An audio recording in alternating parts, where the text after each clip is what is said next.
Okay, तो अभी हम ये जो लिंक टैग है इसके बाद जो होता है हमारा, हम देखेंगे यहाँ पे लिस्ट टैग देखेंगे। ओके, तो ये लिस्ट टैग का पर्पज़ ये होता है कि जो भी हमारा कंटेंट है उसको लिस्ट के फॉर्म में डिस्प्ले करना। ओके, तो display content in a list in a web page. ठीक है, तो जो भी हमारा वेब पेज के अंदर हमें कुछ चीज़ें लिस्ट के फॉर्म में दिखानी है तो हम यहाँ पे क्या करेंगे, लिस्ट टैग का इस्तेमाल करेंगे। तो लिस्ट टैग में सबसे पहले आता है यहाँ पे यूएल टैग। ओके, तो ये यूएल टैग है, इसी को कहा जाता है अनऑर्डर्ड लिस्ट।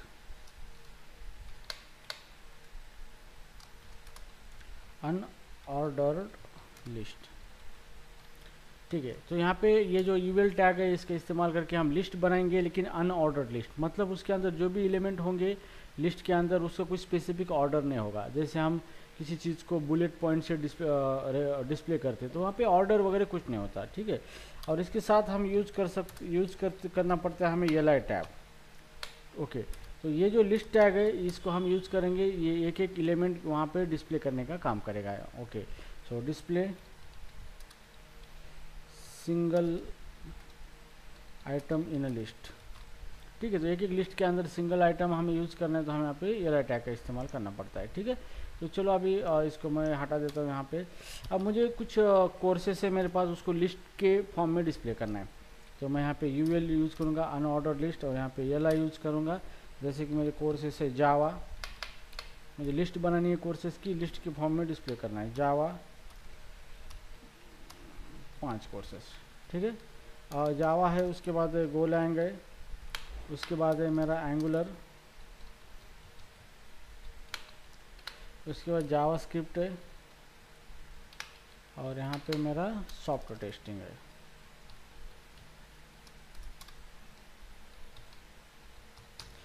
ये सॉफ्टवेयर टेस्टिंग है। ठीक है, तो ये मैंने लिस्ट बनाई है मेरे 5 कोर्सेज की।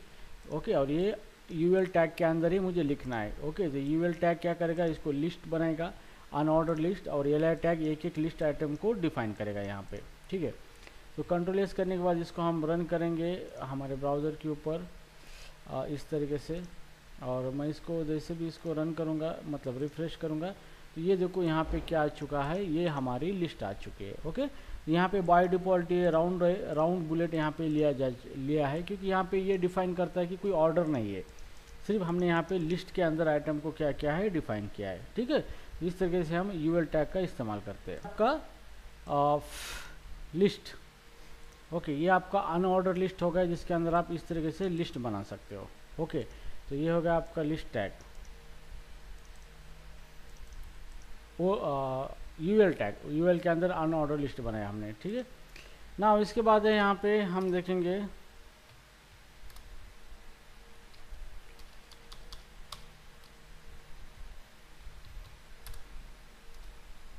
OL tag. ओएल, तो यहाँ पे ये क्या करेगा, ये आपको डिस्प्ले करेगा display order list. Order list display करेगा मतलब आपको लिस्ट एक बनानी है, लेकिन उसके अंदर जो भी एलिमेंट है उसको स्पेसिफिक ऑर्डर देना है आपको, असेंडिंग या डिसेंडिंग ऑर्डर में एक नंबरिंग देना है, ताकि वो एलिमेंट उस नंबर के अकॉर्डिंगली आपको डिस्प्ले हो सकेंगे। ठीक है, तो ये हो गया आपका ऑर्डर लिस्ट। अब ऑर्डर लिस्ट हमको बनाना है तो सेम इसी को हम ऑर्डर लिस्ट बनाएंगे, इसी के साथ हमें यूएल का इस्तेमाल होता है, मतलब इसका एल का इस्तेमाल करना पड़ता है लिस्ट आइटम के लिए। तो ओएल की जगह हम यहाँ पे क्या यूज़ करेंगे, सॉरी यूएल की जगह ओएल इस्तेमाल करेंगे यहाँ पे ओएल। ठीक है, तो जैसे भी हम ओएल इस्तेमाल करेंगे टैग और ये लिस्ट बनाएगा, और उसके बाद एल टैग दे देंगे जो कि हर एक लिस्ट के एलिमेंट को डिफाइन करेगा, तो ये इसको एक ऑर्डर आ जाएगा। ठीक है, तो चलो अब इसको रन करके देखते हैं हम यहाँ पे। तो यहाँ पे देखो इसी लिस्ट को हमने, ये अनऑर्डर लिस्ट था, ये अभी ऑर्डर लिस्ट हो चुका है, क्योंकि इसको एक नंबरिंग आ चुकी है, ऑर्डर आ चुके हैं 1 2 3 4 5। ठीक है, तो यहाँ पे ये जो ऑर्डर है यहाँ पे आ चुके हैं यहाँ पे। तो ओके, तो हमारी लिस्ट है जो एक स्पेसिफिक ऑर्डर में दिखा है, तो बाय डिफ़ॉल्ट ये 1 2 3 4 नंबरिंग लगता है, लेकिन मुझे रिवर्स करना है लिस्ट को, तो मैं रिवर्स इस तरीके से कर सकता हूँ। यहाँ पे मुझे देना है रिवर्स्ड। अगर मैं इसको रिवर्स करूँगा यहाँ पे, तो यहाँ पे देखो ये नंबरिंग आपको रिवर्स में आ चुकी है 5 4 3 2 1। ठीक है, तो अगर आपको डिसेंडिंग ऑर्डर में नंबरिंग देनी है या फिर असेंडिंग ऑर्डर में देनी है रिवर्स करेंगे तो डिसेंडिंग के अंदर आएंगे, और बाय डिफ़ॉल्ट आप कुछ नहीं दोगे तो ये असेंडिंग ऑर्डर में आपको क्या होगा, इसका रिजल्ट दिखेगा। ठीक है, तो इस तरीके से क्या होता है, आप इसको नंबरिंग दे सकते हो। ठीक है, सो अभी मान लो कि आपके पास ये आइटम है, लेकिन आपको स्टार्टिंग एक से नहीं करनी है। ओके, आपको स्टार्टिंग किसी दूसरे नंबर से शुरुआत करनी है। ठीक है, तो आपको यहाँ पे उसका एक एट्रीब्यूट है स्टार्ट एट्रीब्यूट है। जैसे मैं यहाँ पे 5 दे दूंगा, तो ये लिस्ट की शुरुआत कहाँ से होगी, 5 नंबर से होगी। ठीक है, तो जैसे भी मैं इसको प्रिंट करूँगा, रिफ्रेश, देखो 5 6 7 8 9। तो इस तरीके से आप क्या कर सकते हो, अपने लिस्ट को फॉर्मेट कर सकते हो, अलग अलग वैल्यू देखिए एट्रीब्यूट को, अलग अलग एट्रीब्यूट के जरिए of order list element. Okay, ना उसके बाद हम ऑर्डर सिर्फ बाय डिफ़ॉल्ट ये नंबरिंग में दिखाता है। अगर आपको ABCD में ऑर्डर दिखाना है इसका, ठीक है, तो ABCD में ऑर्डर दिखाना है, तो यहाँ पे हम स्टार्ट की जगह यहाँ पे लिखेंगे टाइप, ऑर्डर लिस्ट का टाइप। तो टाइप इसकी इतने टाइप से 1A capital A small a capital I यानी स्मॉल i। इसका मतलब आप जो भी लिस्ट के आइटम दिखाना चाहते हो, या तो नंबर में दिखा सकते हो, या तो फिर अल्फ़ाबेटिक कैपिटल और स्मॉल में, या फिर रोमन में दिखा सकते हो, कैपिटल रोमन और स्मॉल रोमन के अंदर। ठीक है, तो हियर बाय डिफ़ॉल्ट ये 1 लेता है, मतलब बाय डिफ़ॉल्ट लिस्ट 1 नंबर के फॉर्म में डिस्प्ले करता है। अभी हमें कैपिटल ये देंगे यहाँ पे, तो हमारी लिस्ट कैपिटल ए के ऑर्डर में आ जाएगी। यहाँ पे देखो ABCDE, इस तरीके से ऑर्डर आ जाएगा हमारी लिस्ट को। अगर हम यहाँ पे स्मॉल ए देंगे तो स्मॉल ए के हिसाब से आ जाएगा ABCDE। ठीक है, यहाँ पे थोड़ा इसको हम जूम करेंगे, और अगर हम यहाँ पे पॉसिबल कितनी वैल्यू है, कैपिटल I देंगे तो ये रोमन में दिखाएगा, कैपिटल रोमन, देखो इस तरीके से I 1 2 3 4 5। अगर आपको स्मॉल में दिखाना है तो स्मॉल I दे दो यहाँ पे, ये उसके हिसाब से स्मॉल रोमन में आपको क्या करेगा, ऑर्डर जो लिस्ट है आपका उसकी ऑर्डर वो आपको दिखा देगा। ठीक है, तो इस तरीके से आप क्या कर सकते हो, ये जो आपकी लिस्ट है OL लिस्ट हियर, तो आप ऑर्डर लिस्ट है, इसको आप इस तरीके से क्या कर सकते हो, यूज कर सकते हो आपके वेब पेज कंटेंट को फॉर्मेट करने के लिए। ठीक है, अंडरस्टूड, ऑर्डर लिस्ट आपको समझ में आई। सो नाउ अभी हम आगे बढ़ते हैं। ओके, तो अभी इसके बाद हम देखेंगे DL टैग, ये इसको देखेंगे 4th नंबर DL टैग। सो DL टैग जो होता है ये एक कंटेनर होता है for definition link. It is a container for definition link. ठीक है, अगर आपको कोई डेफिनेशन लिंक बनानी है, ओके सॉरी लिंक नहीं लिस्ट है, डेफिनेशन लिस्ट बनानी है आपको, मतलब कोई एक टर्म है और उसका डेफिनेशन है, इस फॉर्म में आपको अगर दिखाना है तो आप ये DL टैग का इस्तेमाल कर सकते हो। तो इसके साथ आपको 2 टैग इस्तेमाल करने पड़ते हैं यहाँ पे। नंबर 1 होता है DT टैग है, DT टैग, जो कि ये डेफिनेशन टर्म का इस्तेमाल करेंगे हम, मतलब ये आपका डेफिनेशन टर्म दिखा सकता है, डेफिनेशन टर्म। और यहाँ पे दूसरा एक टैग है DD टैग, तो इसको हम बोलते हैं डेफिनेशन डिस्क्रिप्शन।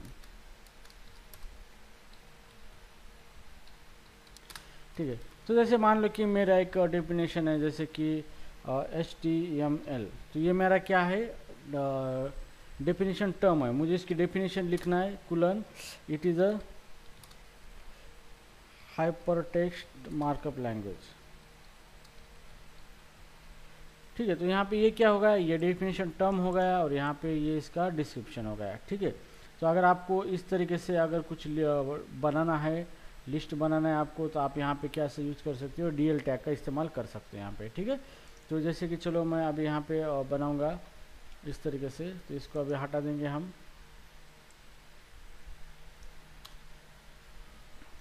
DL, तो हम डेफिनेशन लिस्ट कंटेनर बनाया हमने, और हम यहाँ पे बनाएंगे डेफिनेशन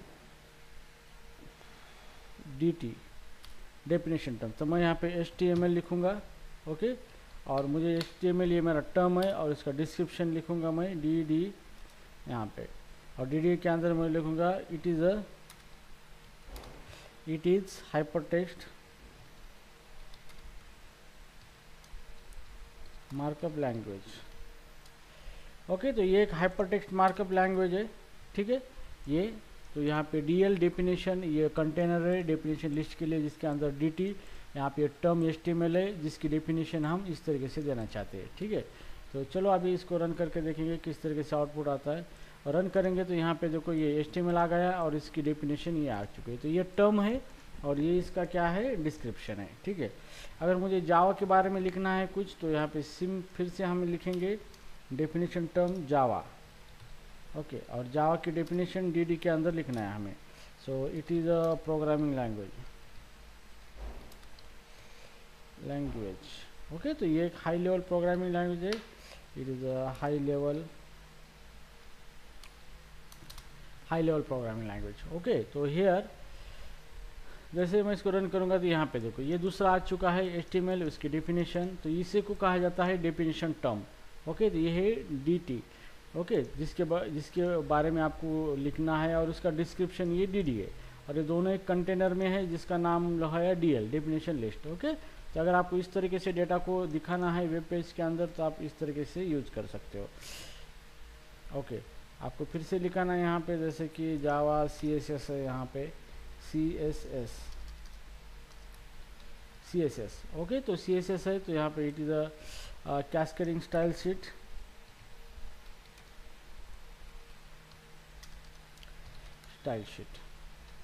ठीक है, तो ये कैस्केडिंग स्टाइल शीट है। तो जैसे भी हम इसको लिखेंगे, तो जैसे भी इसको रन करेंगे, तो ये CSS है और ये इसका डेफिनेशन है। तो इस फॉर्म में आपको, अगर आपका कंटेंट पेज के अंदर आपको स्ट्रक्चर करने हैं, लिखने हैं, तो आप इसका यूज़ करके लिख सकते हो। ठीक है, तो ये हो गया आपका डेफिनेशन लिस्ट।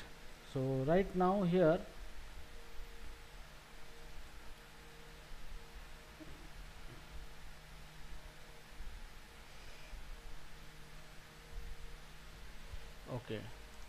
ओके, तो ये समझ में आया आपको, ये ऑर्डर लिस्ट टैग किस तरीके से वर्क होता है। Yes sir.